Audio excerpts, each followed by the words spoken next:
Across more than 100 years, no image said American railroading quite like the caboose. And then, almost overnight, it was gone. Every major railroad hauled its cabooses out of service at very nearly the same moment, thousands of them.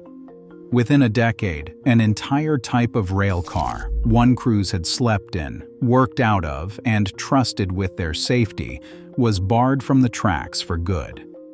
That it happened is not in dispute. What demands an answer is why a whole industry chose to do it all at once.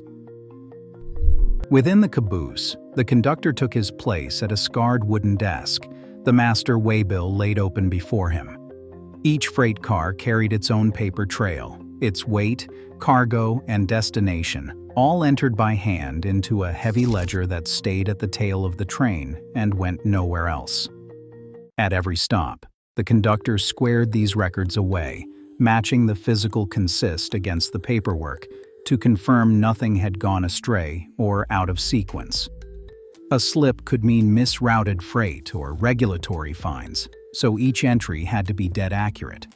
Far from a simple inventory, the waybill amounted to the train's legal identity, with the caboose acting as its office on wheels. But the paperwork was only half of it. A short ladder climbed from above the desk into the cupola, a glassed-in box raised on the caboose roof. Perched there, the crew looked straight down the full run of the train. Brakemen took turns up there, eyes hunting for a telltale curl of smoke or the abrupt glow of a hot box, a wheel bearing overheating badly enough to throw the train off the rails. Catch one and you signaled the engineer, brought everything to a stop, and logged it in the register. That watch was disciplined work. Mile after mile, the crew scanned for gear dragging beneath the cars, shifted freight, or failed couplers, leaning on ear as much as eye to catch trouble early. The safety watch reached the air brake system as well. Above the desk sat a pressure gauge reporting on the brake pipe that ran the whole length of the train. Any sudden drop in pressure called for immediate action. The conductor logged the figure, checked it against the engineers, and if needed, threw the train into an emergency stop. These checks came before departure, after each major stop, and any time the train rolled through a yard. It all leaned on human alertness, a vigilance that, in those years, no machine could match. Nothing was too small to matter. The ledger had to line up with the consist. Brake pipe pressure had to hold inside safe bounds, and the sightline back from the cupola had to stay open. The caboose was a place of unbroken attention, where records and safety drills belonged to the trip as much as the steel underfoot. To the crew, none of it was mere ritual. It was the everyday work of moving a freight train safely across the country. Under the cupola's watchful glass, though, the caboose was far more than a moving office. For the crew, it was a home away from home. A cast-iron stove stood against one wall, glowing through long winter nights and pushing heat into the cramped space. Coffee boiled on the grate as a dented pan sizzled with eggs or bacon, the aromas tangling with coal smoke and grease off the rails below. A pantry shelf beside the stove kept a can of condensed milk, some tins of beans, and now and then a jar of pickles from home. The food was plain, but everyone ate it together, and that shared meal made the caboose a place of fellowship. The sleeping arrangements were bare bones but necessary. Against the far wall ran two slim bunks, one stacked over the other. As shifts allowed, crewmen rotated through the beds, blankets rolled and kit tucked into the racks overhead. A hinged door could latch from inside for a bit of privacy or safety, and a narrow window opened to let in fresh air or the whistling of the wind outside. For days at a stretch, this was the crew's living space, where they rested between halts, caught up on sleep, or traded tales after a hard run. Talking to the head end came down to custom and trust. In the days before radios, the caboose spoke in hand signals and lantern codes. Out on the rear platform, a brakeman swept a red lantern through a well-worn arc, or by day, raised a yellow flag. Every gesture said something. Ease off, halt, reverse. Whistle codes rang out in the dark. 2 long, 3 short. Each pattern carried from the caboose up front to the locomotive and back again. Even once the train line telephone showed up in the 1930s, the old ways held on. An oral history recorded in 1979 catches the feeling of it. He recalled learning the signals from the veterans and how neither fog nor snow mattered, since you could read a man's meaning a mile off just from how his lamp moved. The caboose amounted to a world unto itself. Bunks and stoves, lanterns and ledgers, everything laced together by the crew's habits and rights. Their days played out in that slim gap between paperwork and lookout duty, governed by the cadence of the rails and by the bonds forged in shared labor. This feeling of somewhere, part refuge and part guard tower, was about to be shoved aside by fresh technology. Still, its memory holds on in every account from those who called the caboose home. The modern end of train device, the ETD, is a small weatherproof box clamped onto the coupler of the final freight car. Inside, a pressure transducer reads the air brake line twice a second, sending an unbroken flow of data to the locomotive cab. Let the brake pipe lose pressure, and the ETD catches it at once, firing a radio warning to the head-end display. That constant telemetry replaces the old manual gauge readings and logbook entries. Beside it, a 3-axis accelerometer tracks motion at the train's tail. Any unusual movement, a jolt from a snapped coupler or a car breaking loose, fires an instant signal. It also carries a high-intensity LED marker lamp pulsing in time with the train's speed, keeping the tail of the train visible to grade crossing crews and dispatchers. The whole thing runs off a rechargeable battery pack built to run at least 48 hours on a charge. During routine inspections, crews check the battery and load new firmware, but the device is built to be tough and dependable. What the ETD does is straightforward. Watch brake pipe pressure, catch motion, and throw up a visual warning. What it can't do is see an axle beginning to glow, hear dragging gear scrape along, or feel a shifted load the way a brakeman once could from the cupola. Moving from human watchfulness to sensor-based monitoring brings its own trade-offs. It hands over a sharp, untiring stream of data, yet can only report the handful of things it can measure. In this new arrangement, safety turns on numbers rather than gut feeling. Union Pacific's own boardroom minutes, dated October 1984, set the figures out in plain, hard terms. A company pilot program had swapped 1,200 cabooses in favor of end-of-train devices, returning $45 million in savings over just 3 years. The arithmetic was blunt and unforgiving. One end-of-train device came in under $4,000, while a fresh steel caboose could run past $80,000, and that left out the wages, overtime, and benefits owed to the 2 or 3 crewmen at the back.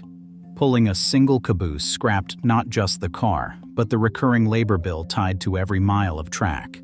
Across the whole industry, the same tale repeated. Union Pacific's 1984 report to shareholders, filed with the Securities and Exchange Commission, forecast operating expenses falling $85 million a year once end-of-train devices had replaced cabooses fleet-wide. The savings poured in from all sides. Payrolls cut, maintenance budgets pared, fuel burn eased by lighter consists. A separate 1985 submission to the Securities and Exchange Commission reported $78 million in savings actually banked after the first complete year of rollout, landing almost precisely where the board had predicted. None of this stayed a mere accounting drill. The numbers became the spine of regulatory filings and internal memos to the Federal Railroad Administration, arguing that scrapping the caboose was not merely doable, but financially impossible to resist. So lopsided was the math that even severance for displaced workers, sometimes bargained up to $12,500 a head, was recouped fast. Each new document sharpened the point. The caboose went not because it had failed, but because the ledger said it had to. To union leaders, it was a betrayal. In union halls from Omaha down to Atlanta, conductors and brakemen rose to argue that a flashing red box could never stand in for a trained pair of eyes. When the first end-of-train devices turned up on mainline freights, the Railway Labor Executives Association, the Brotherhood of Locomotive Engineers, and the United Transportation Union each lodged a formal protest. At a 1985 hearing, one union organizer said flatly that a battery and a light bulb will never let you spot a hotbox, adding that no machine can catch a fire or hear a coupler give way in the dark. Their testimony piled into thick dockets, none cited more often than FR 93200, where labor laid out its case at length.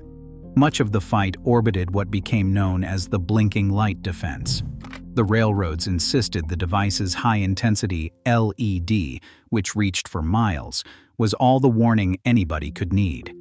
The unions hit back with accounts of near misses, of blazes caught in the nick of time by someone up top, of derailments averted when a crewman noticed a thread of smoke. The dispute poured into the newspapers and reached the floor of Congress itself. That House safety hearing, HS 2525, filled its galleries and paraded a long line of expert witnesses. Within the Federal Railroad Administration, the reckoning ran colder. By the opening of the 1990s, the agency had amassed thousands of pages of technical data along with field reporting. Its formal reasoning showed up in the wording of docket FR 93200, which held that improvements in rear-end telemetry, along with brake line pressure monitoring, had done away with the safety role cabooses had long filled. Regulators cited pilot programs where end-of-train devices ran without one logged rear-end accident, plus cost-benefit studies pointing to millions saved a year. One former Federal Railroad Administration official put it plainly: the device supplies unbroken brake line pressure data, making the caboose's visual inspection role unnecessary. The unions came out on the losing side. The rulemaking wrapped up in 1995 when the Federal Railroad Administration issued its final rule, opening the door for the railroads to retire the caboose completely. Once that legal path was clear, the remaining contractual holdouts collapsed. Neither nostalgia nor tradition settled the matter, but a regulatory docket and a tally of savings too large for anyone to wave away. Over the span from 1985 to 1988, better than 4,500 cabooses dropped off the rosters of the nation's biggest railroads. It went fast, and it went nearly all the way. BNSF alone pulled its last mainline caboose before the decade closed, and by September 1999, the very last freight caboose on a fixed schedule completed its final run anywhere in the country. A fixture riding the tail of every freight train for more than 100 years had vanished inside fewer than 15. The tally tells it plainly. Where a conductor and brakeman had once ridden in their rolling office, one end-of-train device now did the job at a sliver of the cost. But how fast it changed left questions that hung around long after the last caboose slipped off the main line. Safety analysts started picking apart the new state of things. Could a box run on batteries really take the place of a rear crew's seasoned eyes and instincts? Was the swap as tidy as the ledger made it look? Comb through Federal Railroad Administration data, and the devices come out strikingly dependable. A fleet-wide failure rate of just 0.02%, roughly 2 units in every 10,000 in service. Still, even an uncommon failure can carry disproportionate stakes. In 2019, a grain train on Union Pacific rails lost telemetry from its end-of-train device as it crossed Nebraska, the unit's battery giving out mid-run. For close to an hour, the engineer got no reading at all from the rear. A chance inspection at a siding was all that caught the trouble before a separated car could turn into a runaway. Officials filed it as a near miss, reigniting the debate over leaning on electronic monitoring alone. Industry voices point to the vast run of trouble-free trips, and the system's numbers really are strong. Yet safety experts cautioned that the money saved by dropping cabooses must be set against the rare but serious failures that slip through unseen. The vanishing of the caboose was never simply a story about progress. It amounted to a calculation, one that swapped tradition and human oversight for efficiency and dollars. Its true price, some contend, may surface only when the figures are laid beside the wrecks that statistics have trouble foreseeing. Across much of the globe, a human crew still keeps watch on the back of a freight train. Canadian law, to take one case, calls for a designated guardian at the rear of long-haul freights that exceed 1,200 feet, barring an approved remote monitoring setup. In Britain, the Office of Rail and Road requires a rear guard on certain mixed traffic services. Its risk assessment noting that automation alone isn't deemed adequate for every route. In India, the railways still keep a guard's van on both passenger runs and priority freight, the guard responsible for checking couplers and brake hoses at each major halt.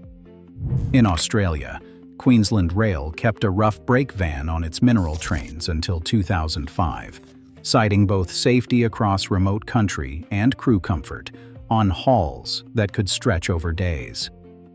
During a 2023 interview, an operations manager at Canadian National Railway laid out what the rear guard does.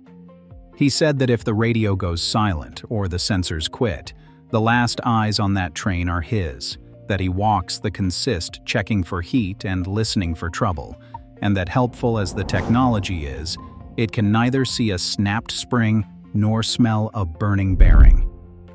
International safety rules tend to mirror the facts of terrain and infrastructure. Crowded networks, brutal weather, and vast distances can each tilt the scales toward keeping a person at the tail. Regulators there cite cases where electronic monitoring broke down, or where a hands-on check flagged a fault before it became a disaster. That the rear crew lives on overseas is a reminder that America's move to scrap the caboose was no inevitable product of progress, but a choice made deliberately, one that set cost against a different weighing of risk and tradition. On museum tracks, rows of cabooses sit in silence, their vivid paint and cupolas kept safe from rust's slow advance. Over at Norfolk's National Railroad Museum, visitors can walk into a restored 1950s caboose, unit number 7616, where a battered log book still rests on the conductor's desk, and the old coal stove waits for a fire that will never again be lit. School children scramble up into the cupola to picture watching the track slide away behind a freight train headed out to the plains. Over at the Railroad Museum of Pennsylvania sits a bay window Series B caboose, its inside frozen mid-shift, bunks made up, and a coffee can resting on the stove. Each of these relics opens a window onto a vanished way of working, a memorial to the lives spent at the train's tail. Past the museum gates, retired cabooses have taken on second lives. A few operate as roadside diners, among them the Caboose Cafe in Omaha, where breakfast arrives under the original lantern rack. Others became Airbnbs set in open fields or on city corners, their interiors redone with beds, bookshelves, and a cupola window view, now facing quiet streets rather than endless track. In Texas, a string of old Santa Fe cabooses stands as a row of guest cabins out on the prairie, each still wearing its original number plate. One curator sums up the appeal. People want to come inside, to lay a hand on the desk, to heft the lantern and feel its weight. The caboose, he says, is a slice of working history, part home, part office, part watchtower, and even someone who never rode a freight train knows in their bones what it stood for. In memory and imagination, the caboose lives on, its silhouette recognizable at a glance, its purpose now a story spelled out in steel and timber. Its second life hints that worth is not always tallied in efficiency or cost. Sometimes it survives in the spots where people come together to recall what once mattered. Today, the caboose hangs on only as nostalgia, its real work handed to a gadget no bigger than a lunchbox. The plain fact is that economics, not obsolescence, sealed its fate. Rail workers cautioned that you cannot automate safety with a flashing light. In this business, progress gets counted in dollars saved rather than tradition preserved. What we decide to leave behind says the most about what we hold dear. Tell me where you think progress ought to draw the line.